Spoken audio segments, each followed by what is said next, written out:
If you don't want to be here, the other 3 streams are in the other rooms. If you do want to be here, please don't sit at the back. Please come closer so that we don't feel we are in a massive hall and we aren't all having the same conversation. So I'm Tracy Cumming. I'm technical advisor for BIOFIN. I work with African countries, and I used to be South Africa's project leader for BIOFIN. So we recently finished our own biodiversity finance plan in South Africa, so I have particular insight into how to make mistakes in developing a finance plan, which I'm happy to share with you, and some successes. David Myers will also be facilitating this session, Senior Technical Advisor for BIOFIN, so lots of experience with a whole range of countries. And I hope between the two of us, we have enough knowledge to impart that you feel excited and inspired and informed for developing your own finance plans. We are going to start with a presentation on the methodology. We will try to make it as practical as possible. And when we are done with that, we will have a brief time for some questions from the audience.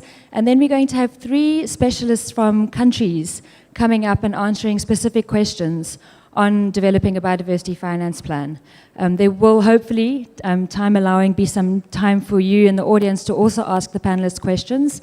But let's see how we go with time. We've got a couple of outcomes for this session. As I said, mostly we want you to be excited about doing your finance plans, have some practical understanding that you didn't have before. We're going to focus on some particular things because it's a pretty long methodology in the workbook if you haven't looked at it yet. We're going to touch on key concepts and definitions. We're going to look at the finance solution prioritization process. We're going to look at how to make a business case for finance solutions, and how to institutionalize a biodiversity finance plan. So I hope those things are useful for the audience. I think Dave's going to kick off. I'm going to stand down here. Thank you, Tracy. Thank you, Tracy. All right, let's see if this works. Okay, so as you can see, the screens are relatively small. So again, feel free to get up and come closer if you want to see more of what's happening. This is part of, well, there's some new material here that you'll see, but hopefully most of you have seen previous versions of this PowerPoint. So we're not going through the entire PowerPoint deck that provides the methodology. That's about a 1-hour presentation. We figured that you'd be bored out of your mind. But we were focusing on a few things, as Tracy mentioned. But just so we remember, the BIOFIN, the finance plan, is the last part of the assessments in the process, and it leads right to implementation. And the goal of the plan is to present a coherent and comprehensive national approach, so it's focused on the national level at this stage, for biodiversity finance, including a mix of finance solutions, well beyond mobilization of additional resources, engaging the public sector, private sector, and civil society in order to achieve national biodiversity targets. So the goal is not just raising money, the goal is transforming the biodiversity management landscape using finance and economic tools and what we call finance solutions. So what's a finance solution? This is a definition. It's a multifaceted approach that includes one or more finance mechanisms, tools, strategies, a finance source or different sources, a lead agency or intermediaries that manage the money that affect change, and then the desired finance result. What we mean by finance result are those 4 financial results. We talk about generating revenue, realigning existing expenditures, avoiding future expenditures, and better delivery, delivering better with what we have. Those are the outcomes, the results. And so the solution can be quite complicated. It can be an incentive. It can be a tax. It can be a range of taxes. It can be, the idea is to think in systems. And there are these steps that we go through to do the finance plan. The idea of this finance plan is one that we've been developing over the course of BIOFIN process. So now we're sort of 4 years. It's because it's the last part of the methodology of the process. Not all countries have completed them, but some have, and we'll learn a bit from them today. But just as a reminder, you start finding potential finance solutions throughout the three assessments: the PIR, the expenditure review, and the financial needs assessment. There's also a catalog. I'll mention that in a little bit. And then you want to list these existing potential finance solutions. I'm going to talk a lot about that, how you do that. Then you do this prioritization, and then you prepare the plan, which includes technical proposals, business case that supports the plan, and business cases that support the individual finance solutions as well. So, and then, ideally, you come up with this package, what we call a mix of finance solutions that does a few things. The most important thing is it moves the needle on biodiversity finance and management in the country. So if you come up with 5 finance solutions and they're all really small or have a minimum impact, you haven't really done your research well, you haven't done your engagement. If you've got too many that are difficult to implement, then you're not going to achieve it either. So a couple of points here. We say that for the mix should have this financial adequacy. The sum of the resources is going to move that needle. It's going to be measurable and it's significant.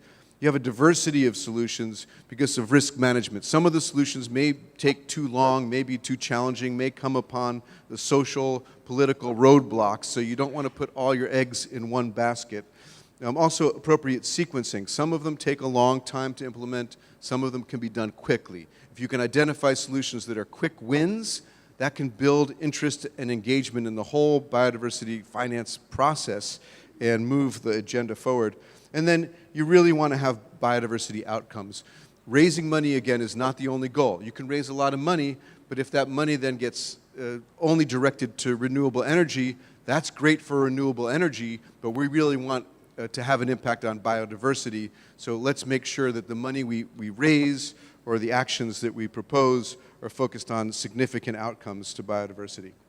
Okay, this is an area, so in the methodology previously, we've had this, list potential finance solutions. We've added recently, in the last methodology, to list existing finance mechanisms in the country. And I've had a lot of countries say, okay, we kind of get the mechanism part that, there's a tax and there's a fee and this kind of thing, but how do you turn them into solutions? So, I've developed these next few slides to help us think through that. How do you go from the existing situation or from the assessments to specific finance solutions that you can then prioritize to come up with your finance plan? And so these are the steps: listing the existing finance mechanisms for nature in the country. You convert the existing challenges, opportunities, and finance mechanisms into potential finance solutions. These come from, again, those assessments. Then you review this BIOFIN catalog. You review different solutions online, anywhere you can find them, to come up with new ideas. And then you define these converted existing or the new solutions into very specific descriptions of finance solutions. That specificity, how detailed those descriptions are, really make it's the essential part of this whole process. And then you can begin prioritization. So let's go through these different steps here. So you've got, starting in the biodiversity finance policy and institutional review, you've identified challenges, opportunities in all of the different assessments. You've come up with finance sources. You understand maybe there's revenues here, protected area fees, there's certain green taxes, there's government budgeting. You've identified all these things. And you try to create this list, massive list, as specific as you can, of all these different finance tools. This happens in the PIR, but as you go through the process, you learn more and more, and you come up with all these things, and you want to go through these different types of instruments, regulatory, market, grant, make sure that you've really come up with everything that you can think of, okay? And then you want to convert these existing mechanisms and tools into a finance solution. What does that mean? Ask, what is the problem that we're trying to solve? Okay, so let's say you have a green tax. There's a tax on polluting, the rivers. Okay, so we say, okay, well, there's a tax. There's a green tax on pollution. That's a mechanism. It exists. Is it working?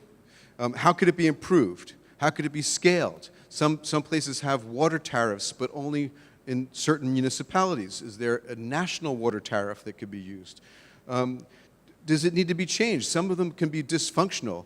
You have environmental impacts studies and statements where companies don't have to pay very much. They don't have to follow their finance plan.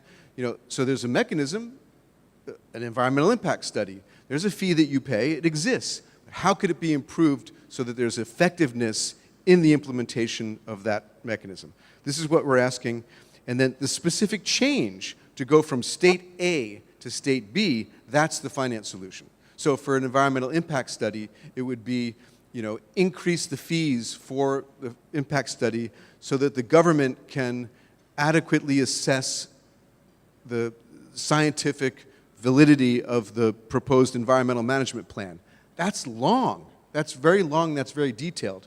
If you just say EIA, Environmental Impact Assessment, how do you judge whether that's something that's worth doing? How do you judge the impact of that? Very difficult, because you don't know what it is. So you've got to be very clear, and you write a very clear description of that mechanism. So this other step is reviewing the BIOFIN catalog and the UNDP Financing Solutions website. This is to kind of generate new ideas, make sure you've written down and described all of the existing finance solutions in the country. And then if you come up with new ideas, a lot of people are interested in green bonds. So again, you write green bond, but what is the finance solution?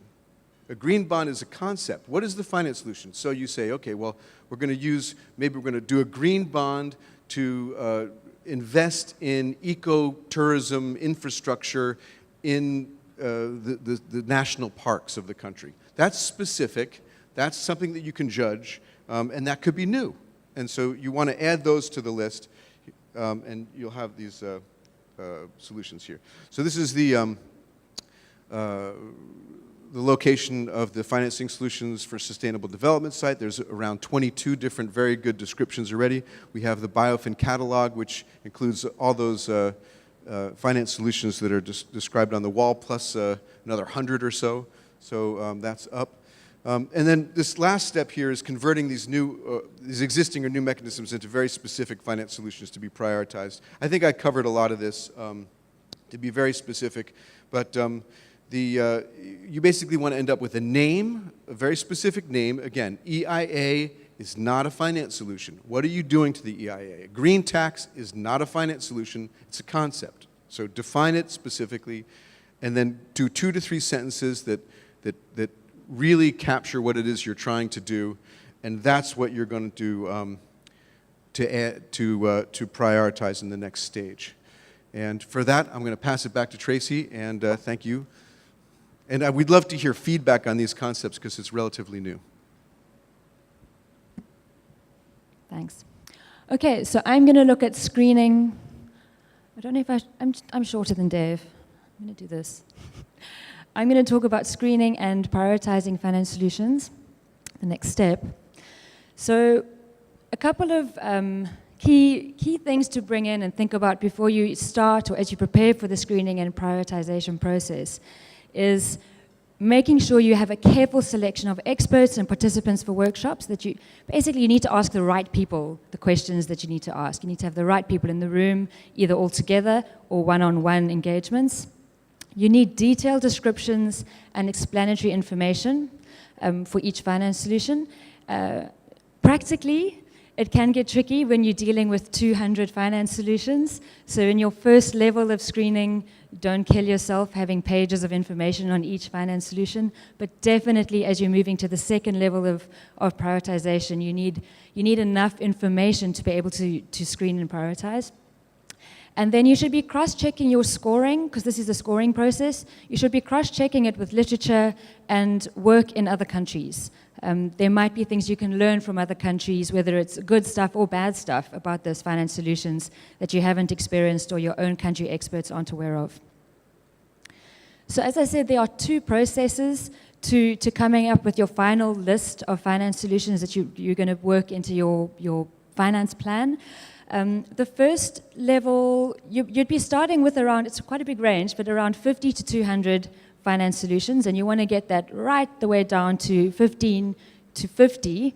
50 is a lot, but you want to get that right down to a smaller set that you then apply a much more rigorous prioritization process to come down to about 5 to 15 finance solutions.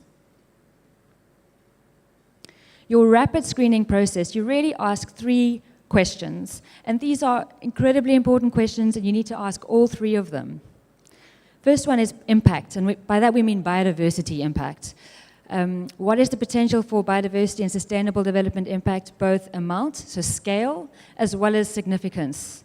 You might be able to leverage a finance solution that has a big impact scale-wise, but it's not a particularly useful ecosystem. How is that important to you? You might be able to leverage a finance solution that's fantastic for a threatened erica flower, but it's only in one little patch. You know, is that of national significance? So you need to think about that. The next question is around the finance of it. So what is the financial scale and sustainability? How much, for how long, how stable? Is it a once-off? Great big amount of money and then that's it? Is it something that you can depend on and work into the system so that you know this new funding source you can use to pay salaries for the next 10 years? So that's the finance sort of question you want to ask. And then there's the sort of reality check. Like, could this actually work? What is the likelihood of success? And that's a practical question. And it's also a political question. There might be some finance solutions that make sense for biodiversity and could bring in a lot of money, but actually they don't respond well to social justice or to the political, the national development focus for the country. And that's a really important question to ask. Your detailed screening process, you then apply to your smaller subset. And here, as I said earlier, you really do need quite a bit of information because you have 19 questions that you need to be able to answer. I'm not putting up all the questions there, but there are a couple at the bottom of some example questions. Is there a positive record of implementation? So is this a totally new idea, which isn't necessarily a bad thing, but it's nicer if there has been some pilots or there's some thinking around it that shows that, you know, we kind of know what we're talking about here and we kind of think it could work. Will it generate, leverage, save, or realign a large volume of financial resources? Will financing sources be mobilized in a compatible timeline with needs, or is this going to take 20 years? Will financing sources be stable and predictable? As I mentioned earlier, that's a really important aspect to think about. These 19 questions, let's say you have, for example, 20 finance solutions. You're going to find for a finance solution that it's definitely not going to be yes for each of these 19 finance solutions, and that's okay. What this helps you to do is end up with a priority list of finance solutions that are good enough across these 19 questions. And what I mean by that is you might find a fantastic finance solution that fails at that last question. Will financing sources be stable and predictable? It gets a 0 for that. But that's okay, because you have 5 other finance solutions that got a 5 for that. So you end up with a good mix, a good blend of finance solutions. And that's kind of true for quite a few of these prioritization questions. So I do not speak Spanish, but I know enough about this graph to explain what it is. So this is how Costa Rica displayed their prioritized finance solutions. The bottom line is time. So how long it would take to implement, and the green line going up is I've totally gone black. Priority, it's priority. And then the size of the circles, the yellow blobs, are scale, the financial scale. So they could show, we've looked at all these things across these finance solutions, and these are our top 9 finance solutions. Who's going to volunteer reading out what the first one is? Because I'd love to know what it is. Come on, someone. What's the top one there? Please tell me. Don't hold me in suspense.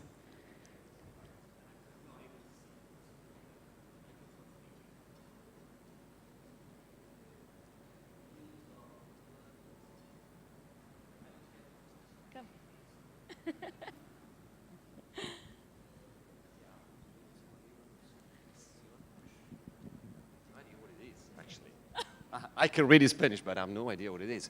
Use of disponible por su gestión, administración, cartera de proyecto, administration of environmental project portfolio, use of available por su subejecución, use of available, I don't know what, for sub-execution and administration of environmental project portfolio. Yeah, that is the top. One. Okay, thanks.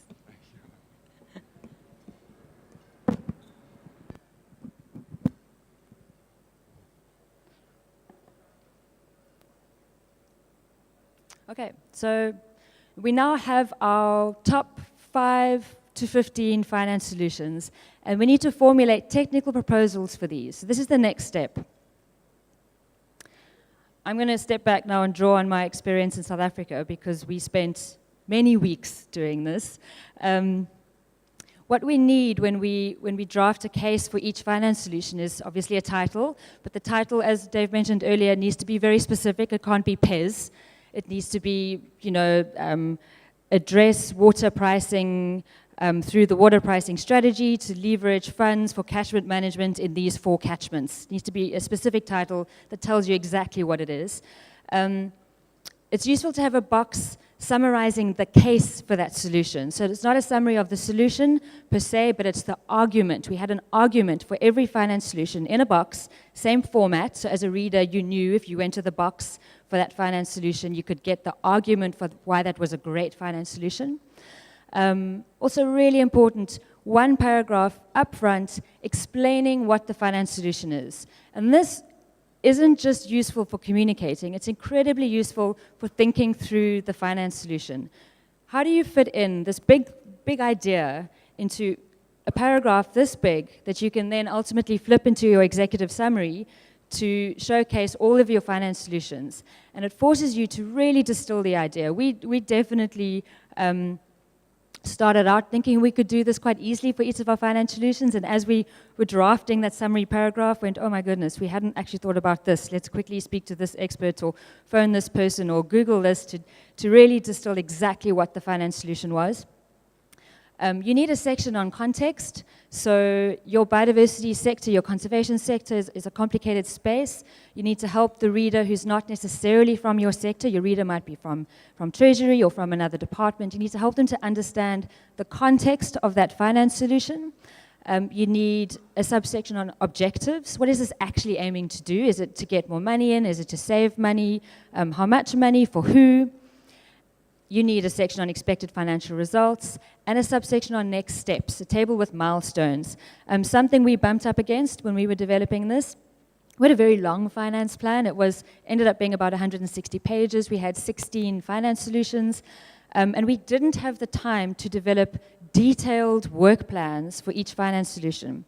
Not only did we not have the time, these finance solutions hadn't gone out, hadn't been presented as a holistic plan. They hadn't been agreed upon by the minister, so we didn't want to spend the next 9 months developing detailed plans for these things. But we did want to show next steps, so stakeholders who read these could understand, okay, these are the key stakeholders, this is what they would need to do, and this is how long it would take, theoretically, to actually create this finance solution, get it going. So I've already expanded a bit on the summary paragraphs. This is that one at the top, but just to go back to that and bed it down.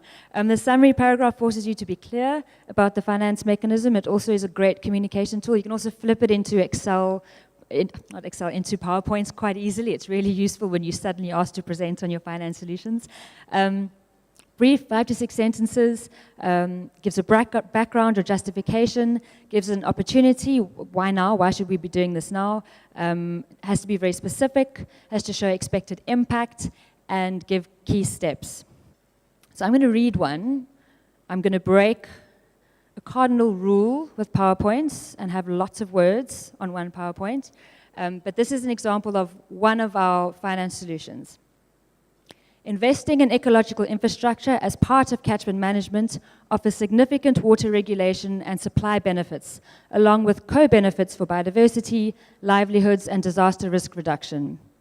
Currently, so this is the problem, currently negligible financing for catchment management is derived directly from water users, even though the user pays principle, which is embedded in legal instruments relevant to water management, suggests that significant realignment of user fees towards such management would be a socio-economically efficient outcome. This finance solution aims, so we've done context, we've done problem. Now we're talking about what we actually want to do. This finance solution aims to improve existing and establish new viable ways to capture and distribute an adequate portion of water tariffs for investment in ecological infrastructure. This would be achieved by operationalizing elements of the revised draft water pricing strategy, that's my shorthand, sorry, therefore referred to as water pricing strategy, which is yet to be promulgated and which provides scope for channeling a proportion of water tariffs into ecological management of catchments. Very specific. People really understand what we're talking about here. It's a little dry because it's talking about policy, but we're very clear. We're not saying PES. We're not saying capture funding from water into catchments. We're being specific on what we need to do here. And that's me for now. Over to Dave for the next step.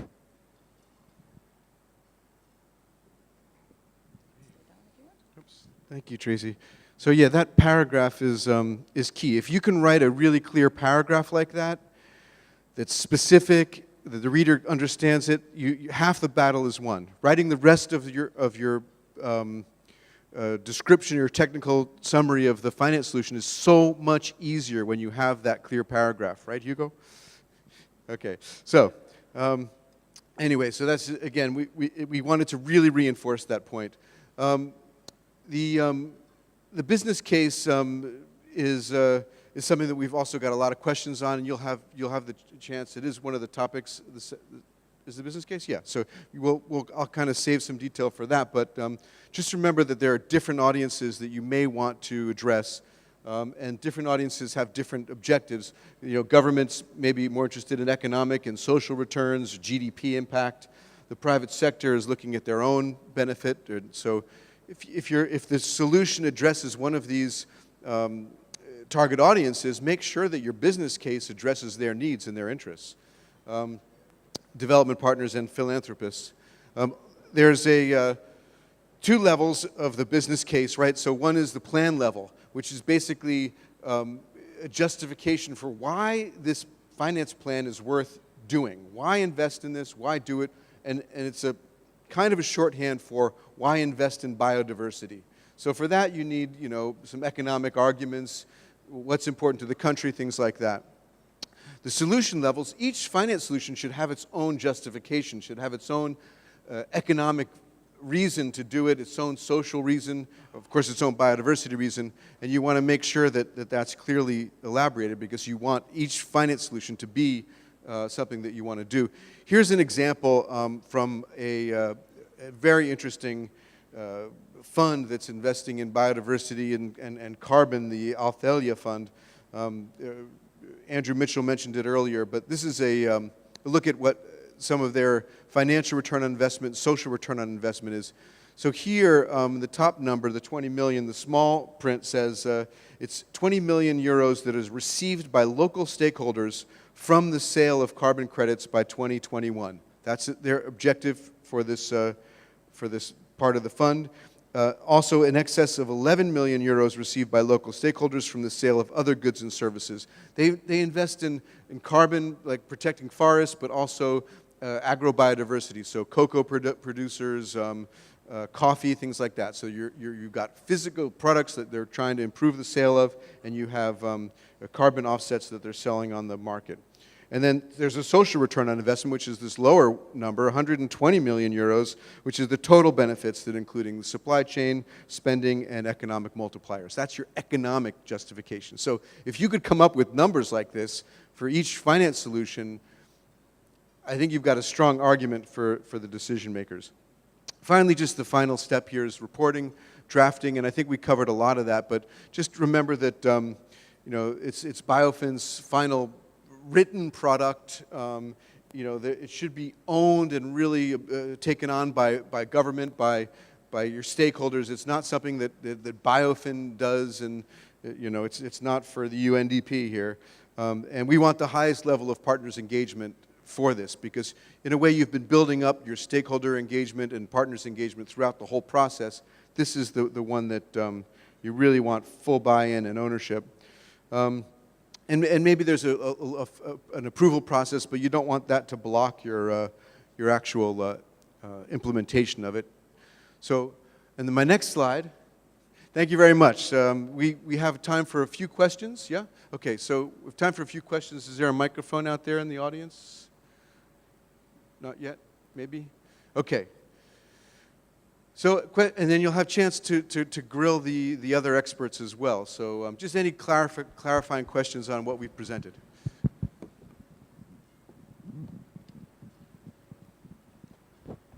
Thank you. I was wondering, on the example of the summary of the financing solution you presented, how useful is it to put in some data in there on like expenditure review or ecosystem situation, like, because I would sense it would be very useful, like, to make the case, but it can also be kind of overwhelming. So I don't know how you put this data in there. Thanks, Dave. Are you happy that I respond? So we spent all this time doing the policy institutional review, the expenditure review, the financial needs assessment. We generate a lot of numbers. And I think that the instinct is to put as much of that in as we can, because we work so hard to generate these conclusions. But you really want to think about the reader, what arguments they want to hear. So yeah, there is definitely a section in the plan that's going to summarize what the larger problem is, what the need is. But you want to be careful not to overwhelm the reader with numbers, right? And then secondly, when those numbers can be tied to specific solutions, definitely put them in, because if they can contribute to the argument, to the business case, to the economic justification, or are the part of the background context of why the solution is important to the country now. Is that okay? Can I add to that? I find, so you've got two levels of cases, as Dave said. You've got your main case for, like, why should you have a biodiversity finance plan? Why should you care at all? And then you've got your case for each finance solution. And it's a presentation process, your biodiversity finance plan. You're trying to get people to buy in and to support this and potentially fund it or create a program around this sort of work. In the main body of text, it's useful to pull out key pieces of data, but you don't want to turn off your reader, especially if they're not hardcore technical people, they're higher level. But what you can do, because you will also have technical people reading your document wanting some level of legitimacy or saying, you refer to a BER, where are the numbers? You can put something in a box. So your main reader doesn't have to read it, but your technical person knows it's there and they can read the numbers, or even in an appendix. So it's there, but you're not forced to read it if you just want the main cell. Other questions? One back.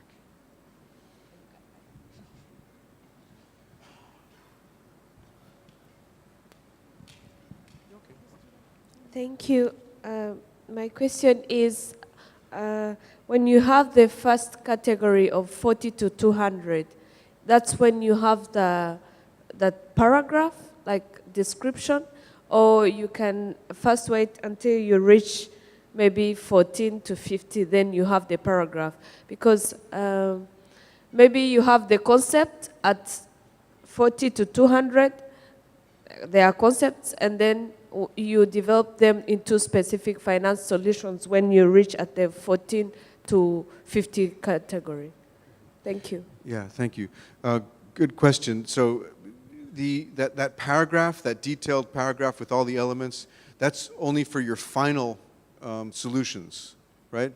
However, what I was suggesting initially was to have a very detailed name and 2 to 3 sentences. You could do it in 1 sentence too. You could do it in 1 sentence, but you need to describe it so that when you're doing, even your 200, at least there's a description that people know what they're evaluating. Oftentimes, I mean, we have really a great list of finance solutions here. So if you list one of them, like for example, climate bonds, okay? So climate bonds, how would you score that in terms of its impact, its financial, or likelihood of success? It's too vague. A climate bond is too general, too vague. So if you say, you know, a national sovereign climate bond targeted towards agricultural carbon retention, at least that's something a bit more specific. That's the level at that 200 height. You know, you don't necessarily need to go more specific or more detailed. Otherwise, it'll take forever. Yeah, and oftentimes you don't know. A lot of the real detail you only figure out when you're going down more. Other questions? Maybe one more question, then we'll go to the panel. Everyone wants the panel. Panel, enough of us. Okay. Any more questions? No. All right, let's get the panel up, yeah? Okay, so I'm going to abuse the mic and just add one more thing, which I probably should have said on our prioritization slides. Something that we found in our country when we were doing this, and a number of other countries I've been working with, is when you're prioritizing both levels, you are not at all prioritizing a solution by this is something BIOFIN will implement. That is not what this is about. You are prioritizing finance solutions for the country, regardless of who would implement it.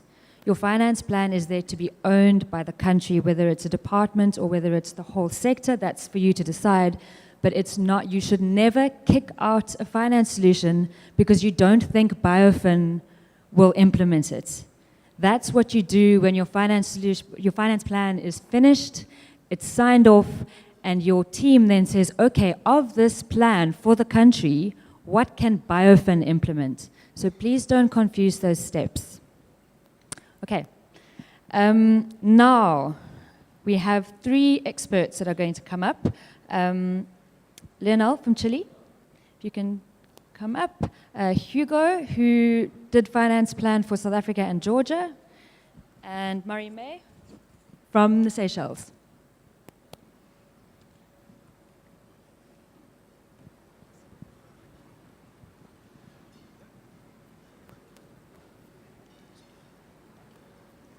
You're going to start. Okay, so I'm going to start with a question for each of the panelists. And then we're going to open the floor again, and you've got opportunity to ask a question for any of the 5 of us, or anyone in the room, really. So that's more open space. But I'm going to start with 3 questions that I prepared. Firstly, for Chile, what prioritization process did you use in your country? How was it challenging, and how was it effective? Thank you. Good morning. There are 3 questions in one. I'm going to try to answer all of them. Okay, the first one is that we have a lot of internal discussion to analyze what were the methodological options for developing the financial plan. At the moment we started working on the financial plan, we didn't have such a clear methodology as you showed, and David. So we came to realize that a financial plan has 2 important dimensions. One is political, and the other is technical. The technical dimension has to do with the financial capacity of the financial plan, that is the capacity to mobilize private resources, the private sector mainly, and also the capacity to optimize public expenditure, because we realize that a lot of the public expenditure can be more effective and have greater impact on biodiversity. There's a room for improvement there. On the political side, on the political dimension, we realize that we need to make it happen, the financial plan, we need to have a political will. And to get political will, we are talking about the feasibility to make it possible for the plan to last until 2030. And how we did it, actually we consulted more than 20 national experts from the private, from the public sector, and we complemented that information with the analysis, careful analysis of the national and international experiences.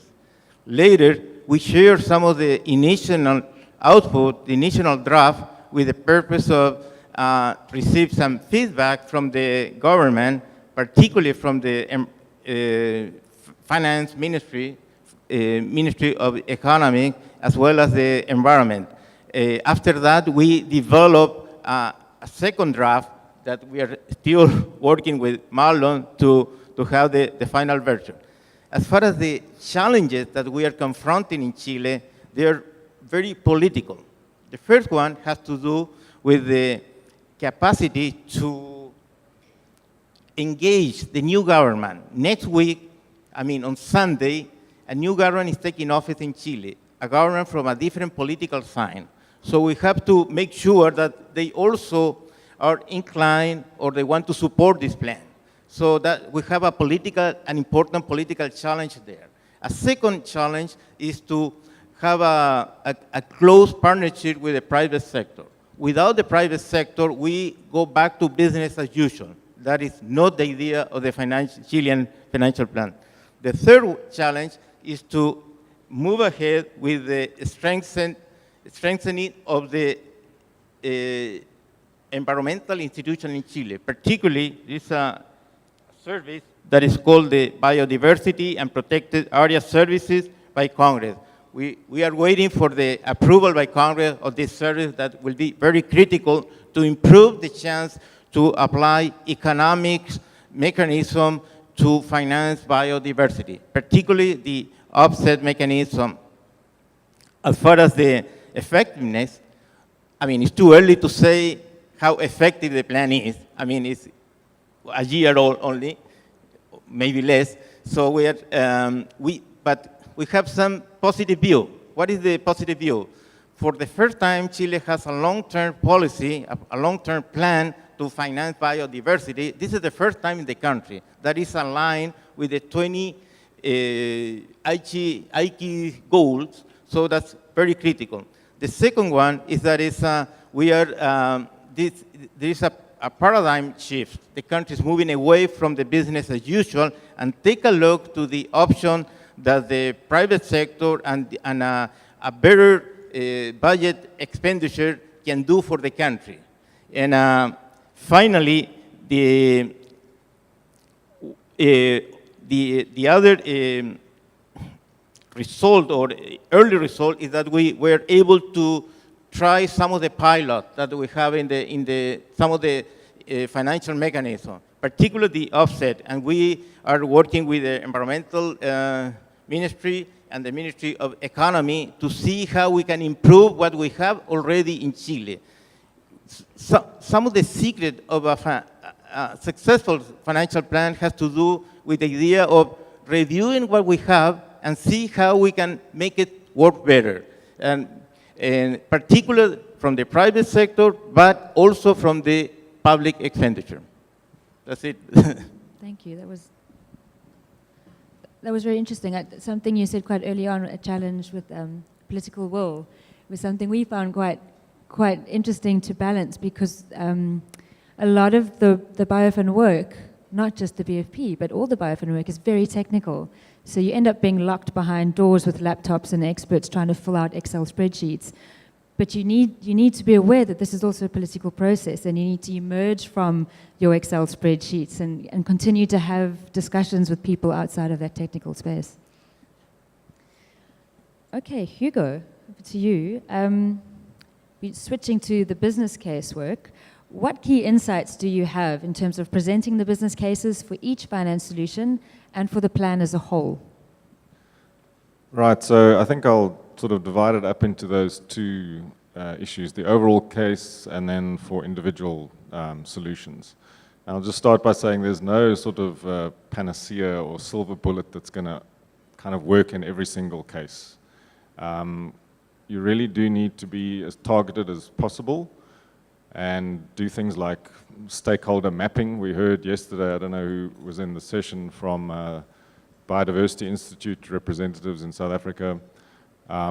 In their case, it was a question of really rigorously going out to stakeholders and understanding what would appeal to them in terms of the messages that they thought would work. And the results were quite interesting. One of them was that people are not so much interested in the doom and gloom aspect. They want to hear positive messages. I think that's something that's also come through with some of our experiences. You want to appeal to the emotions of especially decision makers. I found that if you are presenting an opportunity to them to be an innovator, to be someone that is really at the forefront of things, then that is appealing, and it's a positive message and sort of aspect to hook onto. So I think understanding stakeholders and understanding your audience, fairly obvious, but it's really something that's worth doing properly and really looking at carefully. In terms of then, tailoring your message to different audiences, it's the same thing. You really need to understand what they're looking for, and it really does differ.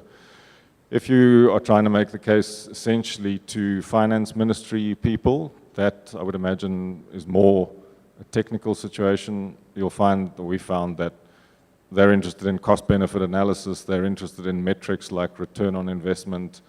They really want to see that, so that has to be there. If it's a wider issue, you want to talk about policy compatibility. How does this solution and this overall plan further the overall socioeconomic development policy of a country? I think that's a key aspect, and that is a lot of what policymakers are looking for. They want to be able to say, okay, if I support this, then I'm also supporting these important national plans, especially from a socioeconomic point of view, because I suppose there's this misconception that if one is supporting these kinds of initiatives in biodiversity and ecosystem services initiatives, that you somehow are not really supporting the proper economic and socioeconomic development, which is, of course, we know not the case, but one has to make those arguments, and sometimes in fairly simple ways. I think, having said that one wants to target, you're not always going to have the resources to do this. So then you need to have a little bit of a toolbox. You need to have the more softer arguments, good stories to make your case, the more technical side as much as you can, using different metrics, appealing to things like national heritage arguments, etc. You want to also have your bases covered to an extent so that you can draw on these different arguments for your different audiences that you are likely to come across.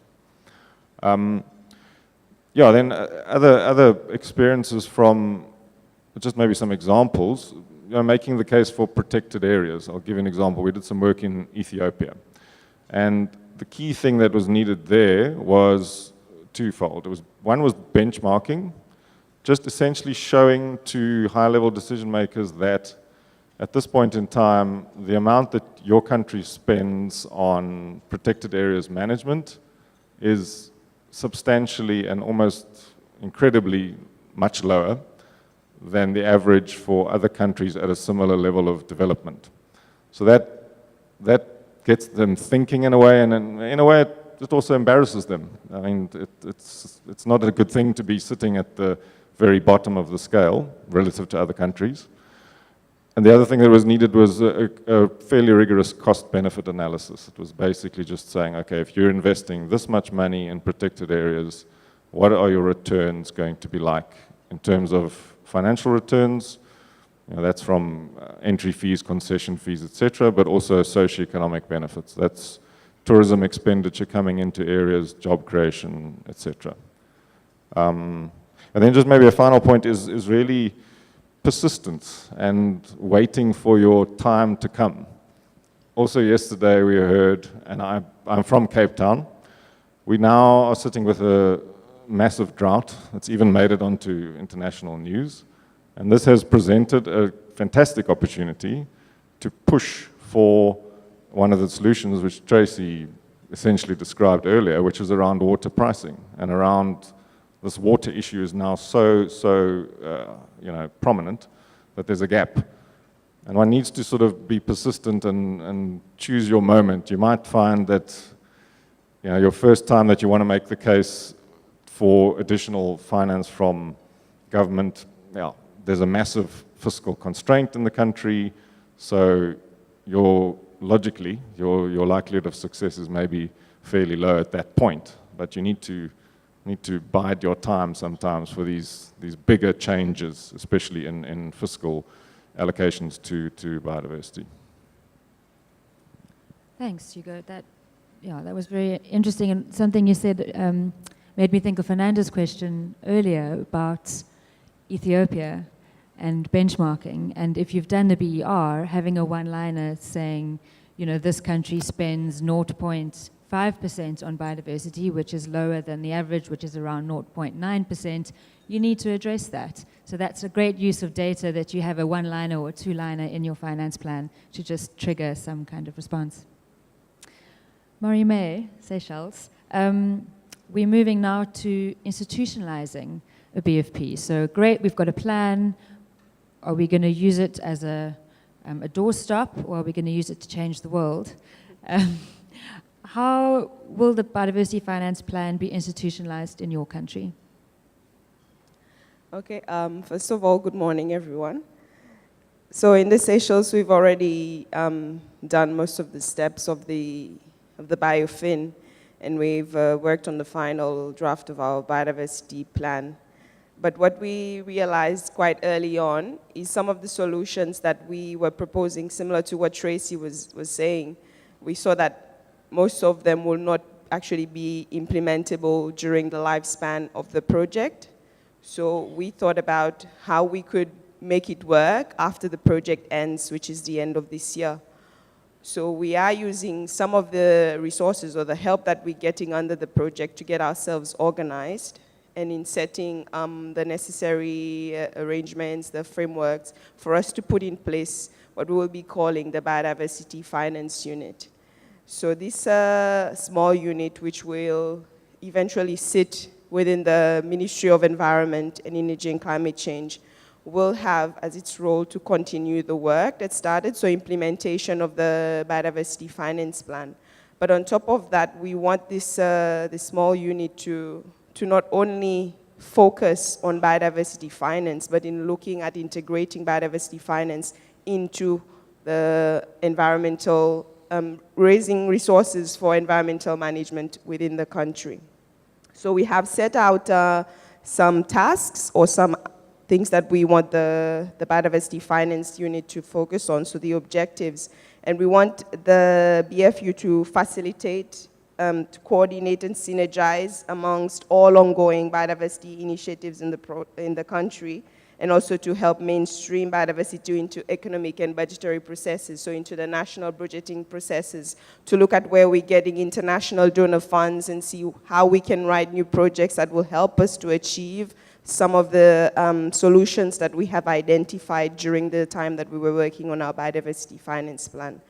At the moment, under the BIOFIN, we are only working on 2 of our solutions, which is on tourism and biosecurity, but there are others that we know are important and that we will need to be focusing on, such as fisheries, which is very topical in the country right now when we are working on our marine spatial planning. So the idea really is to have this overarching coordinating unit that will help us to not only deliver on our biodiversity finance plan, but to deliver on national priorities at the same time. That is where we're at. Thanks, Morime. So I'm CSR's TA, so I have a little bit of background information. I know about your biosecurity and your tourism finance solutions, and they are very exciting, innovative finance solutions. But even if you didn't have them, just this, what you're doing, institutionalizing the finance plan and creating a unit, is a massive win for BIOFIN, and it's something I would, for other countries to think about. If there's anything you can do along these lines, it would be a huge win for your country. So thank you for my panelists. You're not allowed to go yet, but those are my questions done. I did not bring a watch up. I don't actually know how much time we have left, but 30, we've got lots of time. We are now open to the floor, and we're going to walk around. We've got a mic, and I would say it would be great if you could, if you have a question directed at a particular person, please ask that particular person, otherwise generally, and we'll play tag and figure out who's the best person to respond. There's a question in the front here.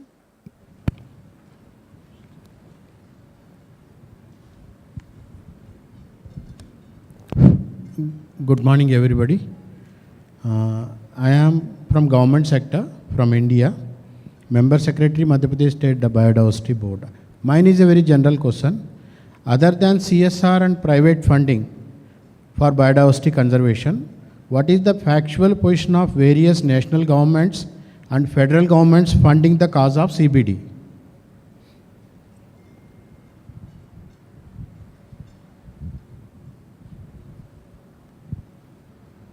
Not sure I understood exactly the question. Basically, we are here focusing about the CSR and private funding for the biodiversity conservation. I am raising one question about the factual position of various national governments at various nations and countries and federal governments within the nations and the actual factual position of their funding for the cause of CBD. And at the same time, institutional support. Yeah, that's what I thought you were saying. Can I address that? Yeah, so the main source of financing for biodiversity is our national governments, is the national budgeting process. The finance solution that's probably the most important is really good national level and state level budgeting for biodiversity, making sure that you make the case to those decision makers to adequately finance from state budgets, which is income generated from taxes, for biodiversity, because it's a social good, it's a general welfare question, clean water, fresh air, products coming from nature. It's essential. So that's almost your primary first finance solution that we almost, it is up on the wall there somewhere, but it's so important. So thank you very much for bringing that up. And it's and perhaps one of the panelists can talk about how you would address that. So this is one of what BIOFIN does is it looks at that data, and here in India we've done assessments in 2 states as well as at the national level on the amount of funding that comes from state and local and national government on biodiversity. And I suggest you talk to the colleagues here at BIOFIN to get that specific data.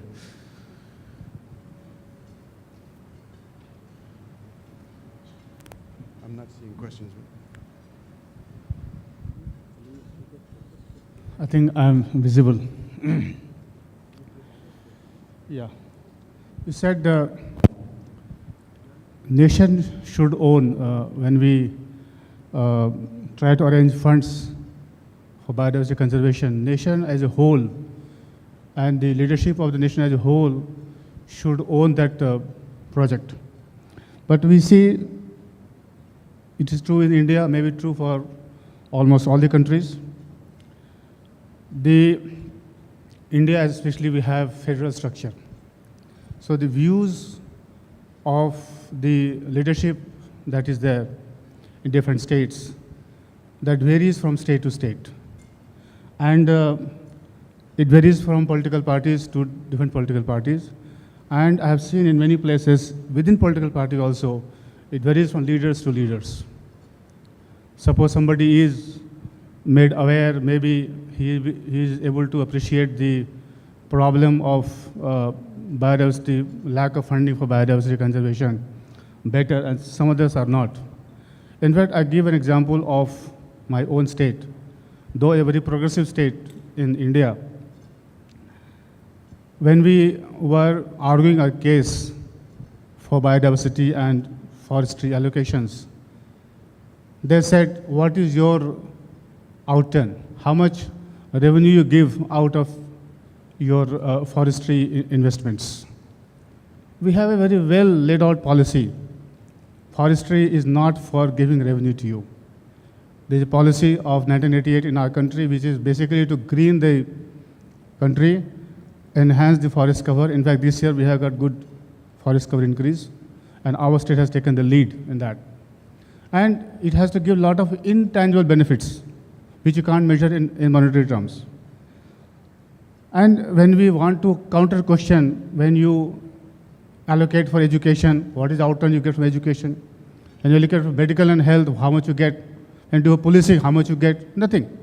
Only maybe when you allocate some fund for commercial taxes department, maybe you can get some revenue. Income tax, you can get some revenue. So forestry should not be viewed, biodiversity should not be viewed as a sector to give you revenue in turn. You invest 1 and you get 10, that is not the case here. But very often, despite the fact we keep on convincing them time and again, some people may get convinced and they allocate, but even then, overall if you see the entire nation's picture, the allocation in this sector is very, very meager. So what I feel that benefit is definitely there, but there is a need to, as we said in the earlier presentation, there is a social benefit, 120 euros or something, they said so many euros. So there is a need to work on each of the parameters, what all benefit it gives, and let us monetize that. And then only we can convince in real term. Like we had one vague data that one tree in its entire lifetime can give 50 lakh rupees. Like is, yeah, so my suggestion is not a real question. My suggestion is we have to have a focus group working on all the benefits which flows out of biodiversity conservation. And once you quantify this, then only you'll be able to convince the political bosses, the people who matter most. So that's my suggestion. Thank you. Yeah. Hugo, do you want to? Yeah, I think I would agree, and I mean maybe just 2 examples from Georgia. We found that the kinds of valuation studies, ecosystem services valuation, for example, as an economist is the kind of thing I'm doing here and there, they are lacking, and that is because there's maybe not such an awareness of those kinds of pieces of work, and because there's just not a lot of primary research on that, for example, in Georgia. So one of the solutions, part of it is to try and essentially influence the research agenda for academic institutions. So I think it's kind of a win-win. Academic institutions are trying to find topics that are really relevant and policy relevant. And the government, on the other hand, is sort of saying, look, we don't have enough ecosystem services research and other research, which in the longer term we need more of in order to make our case and to make our argument, along the lines of what you're saying. But I would agree, yes, it's tricky because biodiversity is very cross-cutting, but as much as is possible, I think one needs to have a longer-term vision for this, for more of this information to be at hand for the days when you need to make your case. Just a brief comment. In developing the financial plan, it is almost impossible to have perfect information about the benefit and the cost. That will be, for most of the country, out of the question. So in a few cases, you will have perfect information to make a very rational decision. In most of the cases, you will have to apply some more soft analysis type of quality opinion expert to make it possible. Otherwise, if you wait for the, the perfect data, it will never happen. You will never have a plan. That's why in the case of Chile, we call it more than a financial plan, a strategic plan to look forward to see how we can mobilize the society as well as the private sector and the government behind the biodiversity policies. Thanks. That's great. And a final reflection from my side is when we went into BIOFIN and throughout the implementation of it, we were very clear that this was not a valuation study. BIOFIN is almost everything except valuing ecosystem services and biodiversity. But when we were working on our finance solutions, we actually had a meeting quite early on with some officials in Treasury, and we were talking to them about all sorts of fancy finance mechanisms that you can see up on that wall, exciting, sexy ones. And Treasury said to us, can we stop talking about these things? The biggest problem that you have is that your provincial conservation agencies are sitting in budget meetings and they are not able to communicate the socio-economic value of protected areas in the provinces. Please, can you help them do that? So we had to step back and say, hang on, this is something that maybe BIOFIN can help. And one of our finance solutions is developing a case for provincial protected area agencies to take to budget meetings. So, I think the way we went about that meant that even though we ended up proposing valuation studies, it was very targeted valuation studies that we knew Treasury was actually asking for. Question in the front here?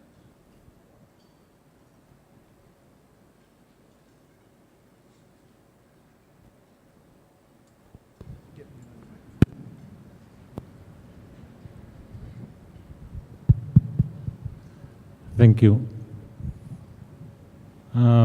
I just want to ask a question, like Tracy mentioned about the way forward in terms of establishing or creating a unit within the Ministry of Environment, and they do the implementation of biodiversity.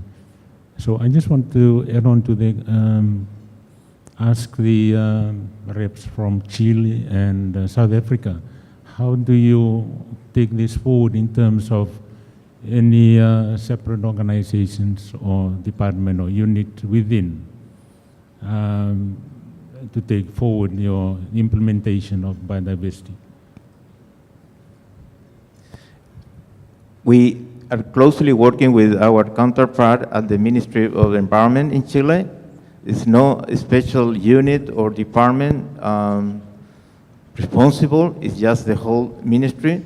But the key question here, more than the environmental ministry, is to see how we can engage the Ministry of Finance, because some of the changes that we are proposing require a lot of political will from a macroeconomic point of view, and we are in the process of developing the capacity building to be able to lead to implement the financial plan.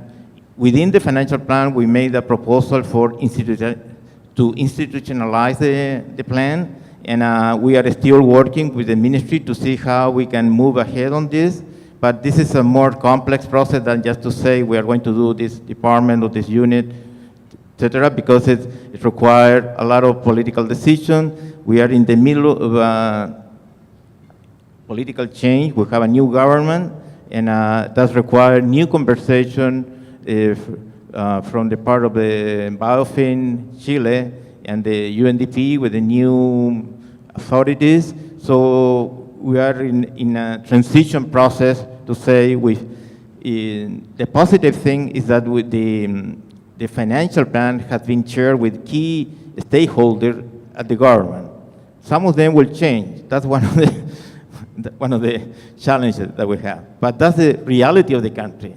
Countries have democracy, they have new government, new authorities, and that requires a lot of political skill to put the financial plan in the public agenda. So I'm just going to comment on Georgia, and then I think Tracy's better placed for the South African question. But I think it's similar to what you were saying with Chile. There's a need to do a fair amount of capacity building, I think, at the outset, and then the institutionalization in that case, I think, would evolve from there, and the interest, I think, will develop. But yeah, some of the Georgian solutions, or many of them, have a component that are about essentially capacity building. Thanks, Hugo. So from South Africa's side, South Africa was one of the few countries where BIOFIN wasn't actually implemented out of country office. It was implemented, the project leader sat in the Department of Environmental Affairs as a staff member. So it started out kind of relatively institutionalized already. It was owned by government, and you know, I went to all the department meetings and was on the organogram, sort of. So it started off being relatively institutionalized, which was, I think, a great move. It did mean reporting to two different entities, which was exhausting at times, but otherwise I think it was a great move. Going forward, I think there are a lot of opportunities for institutionalizing both the plan and the project as you implement. You know, it's when you're doing a BER or the costing the NBSAP, it is technical and it is a lot of time behind a laptop, and it's sometimes hard to bring in a lot of stakeholders and make them feel ownership of something other than a few workshops. But when you start implementing finance solutions, it's much broader, and a lot of the finance solutions can actually be driven or code developed by other partners. And there's a great opportunity there for BIOFIN to play a convening role, bringing all the actors together, whether it be other government institutions or NGOs or other projects, bringing them together and holding that space for biodiversity finance, even though they're not necessarily leading on everything. And it's a bit of a soft institutionalization, but I think that can be very powerful. And then there's obviously the harder institutionalization of, you know, the question will come up whether you're finishing in phase 1 or you're finishing sometime at the end of phase 2, or, you know, when that date gets finally is ended, is the department able to create a post that they will carry, even if it's not a full unit, that can continue looking at biodiversity going forward? And I think that would be influenced by how well BIOFIN performs and integrates and convenes the space while BIOFIN is actually running and donor funded. If I can just add on to what Tracy was saying, I think really it doesn't really matter whether it sits within the Ministry of Environment or within the Ministry of Finance, but I think moving forward it is just useful to have a group of people or a few people that are actually going around coordinating and making sure that the finance solutions that you have identified are being implemented. Because even for us, some of our finance solutions are not being implemented directly by the ministry. Like, for instance, the biosecurity is going to be implemented by the Biosecurity Agency, and the tourism solutions by the Department of Tourism and the Seychelles Tourism Board. But we will just need to have sort of the overarching role, making sure that things are being done in alignment to what we set off to do. Yeah. Okay, any other questions? I believe we've got 10 minutes left. Thank you. Thank you. I have a comment and a question. The comment is, you know, when we started BIOFIN, we started with the premise that there is a limitation of resources in the country, so therefore we should look for innovative sources of financing. Now, I think we should continue to consider, especially NBSAP Target 1, creating awareness. And awareness can be created at two levels. One is involving the planning and finance ministries. I think in many of our countries, the planning ministries and finance ministries are not fully aware of first of all, the existence of the NBSAP, and secondly, the importance of biodiversity.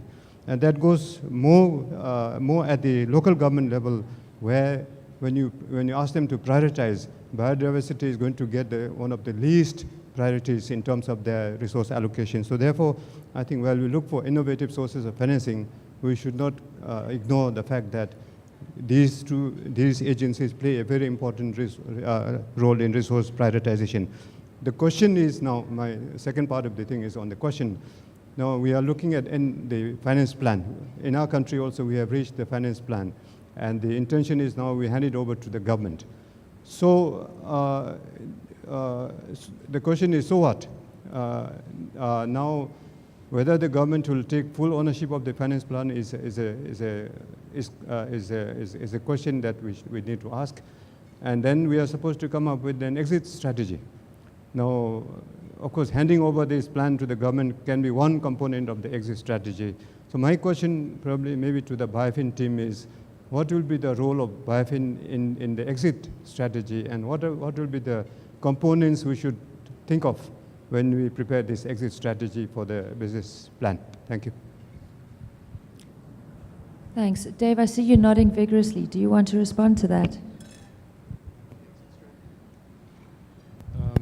Yes. So the finance plan. So I think that a lot of the panel had already talked about institutionalization and trying to use the finance plan process to build engagement. The term exit strategy is something that I choose not to use at all. More a sustainability strategy, and every solution in and of itself can be thought of as has to have its own sustainability strategy. How do you get ownership of each solution in the key government agency or the key partner to take that on, so that you end up not with a document but with a process, so that the quote exit strategy or sustainability strategy is built into every single one of the finance solutions that are in that plan, so that the plan itself is just an aggregation of a range of processes that summarizes actions and opportunities that you've been developing all along. Thanks, Dave. I would say let's take 2 more questions, but before we do that, just to say we do have the open space section after tea, and I will be hosting BFP. So if anyone wants to discuss BFP more, has more questions, I'll be sitting at a table and you can come and speak to me, and I can rope in other people as well. So if you don't get your question in now, you've got another hour and a half or something like that to get it in later. But let's see if there are any more questions before we break. I think I've now given you permission to not ask questions. Are there any final thoughts from the panel before we close? One final observation. I think when you develop a financial plan, you should think in the short run and in the long run. And one way is not to be shy to improve existing mechanisms, existing budget expenditure, because there is a room there to immediately increase budgeting for biodiversity initiative.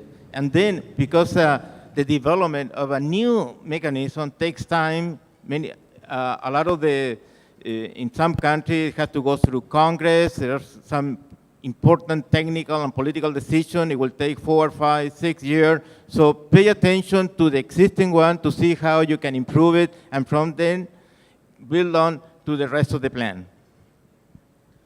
Yeah, so I would also just comment on the institutionalization and sustainability.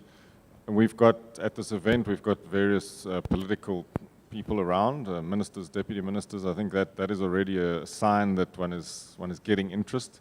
And it's not always easy for every country to have that, but yeah, one has to work on getting those political champions, which is often, I suppose, many of us are not really suited to that role, but I think one has to push it a bit and try to do that. And we, for example, for Georgia, we have the Deputy Minister of Environment Protection and Agriculture here, which we're hoping is a step in the right direction for BIOFIN generally. And yeah, those are the kind of things that one needs to do. And I suppose my parting shot is also just to say the BFP process, it's got its challenges, but I think it is by far the most satisfying part of the BIOFIN process. And yeah, I'm hoping you're all enthusiastic and looking forward to diving into it, those of you that are yet to start. It's a lot of fun. I guess Hugo had said a lot of the things that I was thinking actually said it. I guess what I can add on is just to make sure that when you're doing the process, you engage all your stakeholders, all your actors, everyone that you know you will be needing further down the line. You engage them, you keep them interested in the process so that when you have the plan ready, then it makes implementation, because everybody will feel that they own it, they've contributed towards it, and they would want to see it succeed. Thank you so much. Panelists, thank you for your insight and for your time. Dave, thanks for your presentation, and thank you to the audience for participating. You are free.